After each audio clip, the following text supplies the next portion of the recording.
शर्यतीला पळवायचा म्हणल्यावर कुसळा बांधून बैल पळत नसतोय। पैलवान तयार करायचा म्हणल्यावर त्याला या ठिकाणी रती बोरायला लागतो, तेव्हा या ठिकाणी पैलवान तयार होतो। जर्शीचं दूध पाजून काही घडत नसते, कारण जर्सी ती जर्सीच असते आणि जर्सीचं दूध पिल्यावर काय होते। शर्यतीला पळवायचा म्हणल्यावर कुसळा बांधून बैल पळत नसतोय। पैलवान तयार करायचा म्हणल्यावर त्याला या ठिकाणी रती बोरायला लागतो, तेव्हा या ठिकाणी पैलवान तयार होतो। जर्शीचं दूध पाजून काही घडत नसते, कारण जर्सी ती जर्सीच असते आणि जर्सीचं दूध पिल्यावर काय होते।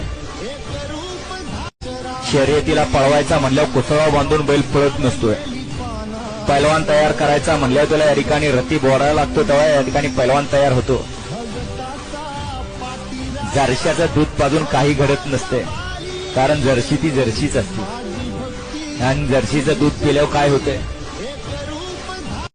शर्यतीला पळवायचा म्हणल्यावर कुसळा बांधून बैल पळत नसतोय।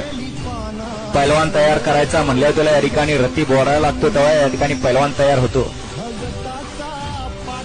जर्शीचं दूध पाजून काही घडत नसते, कारण जर्सी ती जर्सीच असते आणि जर्सीचं दूध पिल्यावर काय होते। शर्यतीला पळवायचा म्हणल्यावर कुसळा बांधून बैल पळत नसतोय। पैलवान तयार करायचा म्हणल्यावर त्याला या ठिकाणी रती बोरायला लागतो, तेव्हा या ठिकाणी पैलवान तयार होतो। जर्शीचं दूध पाजून काही घडत नसते, कारण जर्सी ती जर्सीच असते आणि जर्सीचं दूध पिल्यावर काय होते। शर्यतीला पळवायचा म्हणल्यावर कुसळा बांधून बैल पळत नसतोय। पैलवान तयार करायचा म्हणल्यावर त्याला या ठिकाणी रती बोरायला लागतो, तेव्हा या ठिकाणी पैलवान